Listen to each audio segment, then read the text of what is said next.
West Coast travel plans? Are you guys leaving Friday, Saturday, and the success you've had so far heading, I know it's mountain time, but heading out to Pacific time? Yeah, we'll head out on Saturday. Kind of do our meetings here on Saturday, so that when we kind of get out there, we just have a few things to do at night, and just try to get there a little bit later.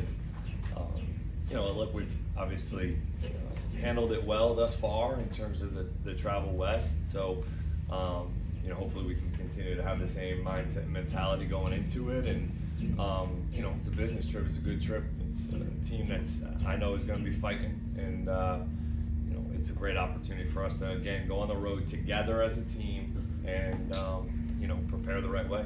You guys obviously had success against McConkey, Allen, Gadsden. They were three primary targets this past weekend, but knowing what Brock Bowers was able to do, Nico Collins, how do you isolate, shut down a player like Trey McBride? Yeah, I got a lot of respect for Trey. He's extremely versatile, similar in a lot of ways to Brock that way. And look, you've got to have eyes on him and understand where he is in the formation at all times in terms of, okay, is he attached? Is he in the hip? Is he in the slot? Is he at one? Obviously building a plan around stopping guys like that is mixing up looks, right? Is trying to give different looks and present them and make sure that maybe you have some areas in the red area, whatever it is, to double them or take away their best player. That's some things that we're looking at. What does it say about a guy like Brissett, bounced around but manages to play pretty well every time he's on the field? I've always thought he could really throw it. I mean, always. You watch the way he's played. I evaluated him kind of at length last year in Tampa. We were just doing quarterback stuff, free agent wise, and watched him a lot. I thought he was impressive then, and the guy 47 and 57 last week. You look at his last since week 6 numbers are pretty impressive, and they're throwing at a good clip right now, and their skilled players are playing at a high level. So I mean, Jacoby's.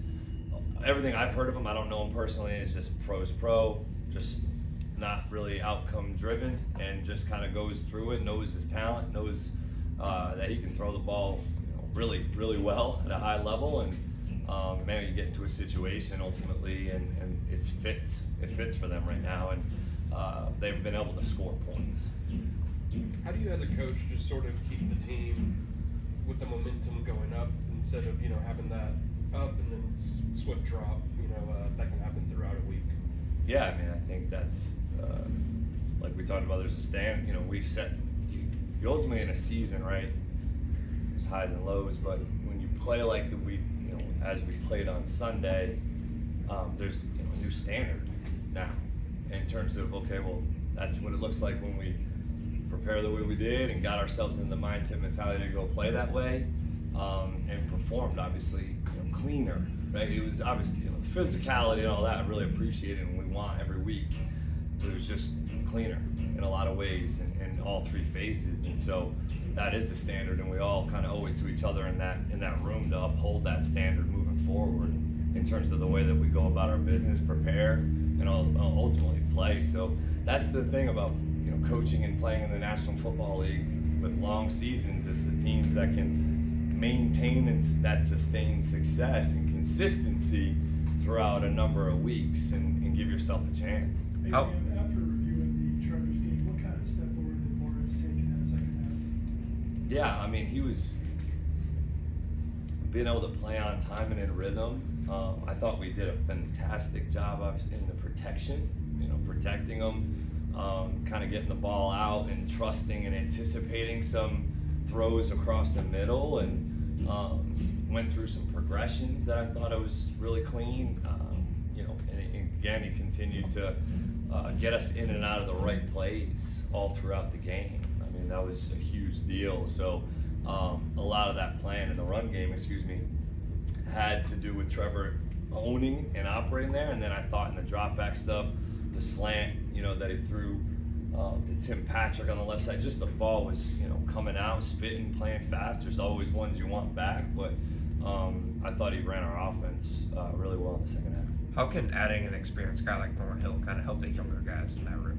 Yeah, played against him in the preseason against the Steelers, I think, and a guy that's seen a lot of football. He's been on winning winning teams for sustained success. I know he's excited about being here and getting an opportunity to come, earn some playing time, and just gives that room. Obviously with Eric out, and dude's vet and been there, and Antonio I think is just getting better each week. So it's just another guy in there that can ultimately go in and hopefully learn a game plan quickly enough and get into the system, and also be able to help the younger guys. Just anticipation with anything, right? Down and distance, situational football, all those things help when you get a veteran like that in the room. Are you optimistic that you could have Jordan, Anton, Brenton, and Brian back this week? Optimistic, yeah, as always. Very always optimistic. But look, I really don't know. You were optimistic on some of them last week and didn't end up working out, and that was obviously it was frustrating for those guys specifically, and for us when you're trying to continue to get your guys out there. But I thought guys stepped up as well in their places. And you look at operating again with 2 tight ends in a game, and those 2 tight ends play their tails off. So it is definitely a next man up. It has to be a next man up mentality, and ultimately, hopefully, we get these guys back. Coach, walk me through the OL on the ETN touchdown. You got Robert Hainsey out in space, Chuma pulling, man. That has to be encouraging to see. Right? That was. I mean, if you really, I think we talked about as a staff, just take one play, from the offensive table or even from the game, and just show that one play and say, hey guys, this is pretty, this is cool to see for our team. It's just, this is who we are in a lot of ways. And when we're playing at a high level, that's what it can look like. But it was the effort, but not just the effort, right? It was sustaining those blocks for that length without getting out here, and the fundamentals and technique matched with the intensity and physical nature. Yeah, that's ultimately what you want to highlight and who you want to be on a consistent basis. Calais Campbell has 5 sacks. What kind of respect do you have for his career, and also how effective is he still at this point of his career? So much. He was one of our game records this morning in both defense and in special teams for the career block, extra points and field goals. So, but he is playing at a very high level. He utilizes that swim move at 6'8", and that can be hard on guards and interior offensive linemen, and then his strain through the down in terms of in the known passing situations, but also where he's extremely effective is batting balls down as well. So if he doesn't get maybe an edge in the rush, he's gonna stop, and that's a brick wall there, So we've got to really make sure we're accounting for him, knowing his strengths, and be able to attack some of the weaknesses there, and get his hands down, especially in the pass game. Liam, you've had to shuffle cornerback, depth chart, that room, cornerback, receiver, running back in the defensive line, all of those. Is that a delicate balance to take as a coach, or is it these guys get it because they're pros and it's an easy thing to just say, hey, we're moving? Yeah, I mean, as you're building, you just have to make sure you're doing right by the whole place and putting the best 11 out there, the healthiest 11, and trying to put the pieces out there to ultimately go win a game, right? Individual success is extremely important to us. It is. Like, you want every player to get what they truly at the end of the day deserve and earn. And you want guys to get paid as much as you can. I mean, you want that for them. And but so often it has to just come back to the team first. And ultimately, everything we're trying to do is do that. Put the team first and protect the team and give ourselves the best chance to go win on Sunday. Is it rewarding when it pays off quickly? It is. Like we talked about a little bit on Monday that BJ and Danny and Quentin Morris specifically come to mind. Obviously, there's others, but that have played their tails off on teams, have not done anything else but what we've asked them. Has it been perfect the whole time? No. And they've earned opportunities to go out and impact the game on offense and defense on Sundays. And it's why we talked about in the offseason, I had Heath Farwell speak to our team and talk about his journey and how he made it. And so much of the league is built on that. And usually when you have organizations that is an internal growth like that, I think that's what you're striving for. Coach, that building point. off Quentin Boris, he came in to do some really key physical blocks down the stretch. And like you said, that's a guy who y'all have elevated off the practice squad. Yeah. How was that to just see a guy's hard work just pay off? Man, first of all, yeah, Quinn has made plays like in Buffalo. I watched him a bunch. He made plays in playoff games. More so though, catching the ball, right? And like doing things athletically and in space. And man, he gave us a boost on Sunday. And he has been, that's how he's been trending all through special teams. And then you go out and see him put it on tape and be as physical and explosive as he was in numerous occasions. Like, I want to see what he can do with the ball in his hands too, right? So I think Rich Angulo is one of the best tight ends coaches I've ever been around, and he has done a phenomenal job with the next man up mentality and getting those guys prepared and ready to play.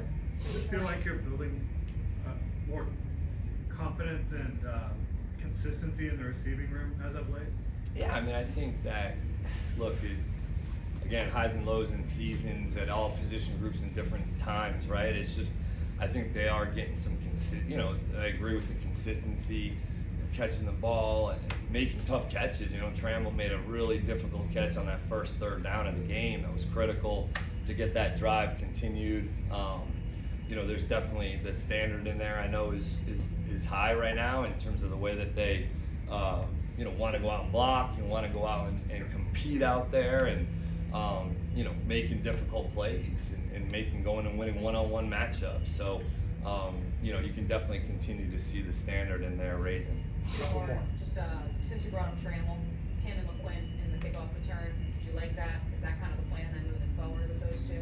Yeah, well, I mean, it's week to week on that. We'll continue to evaluate, and I thought they did a nice job within the opportunities that they had. Obviously, both have given us returns in multiple different games, so we'll look at that with Tuke and those guys in Diami as well. And then to the point of the shuffling of the rooms, defensive back, I know it's probably too soon to say what Greg's status is right now, but what did you see with Christian Braswell coming on and this idea of he can play inside, outside, Jari can play inside, outside? Yeah, definitely.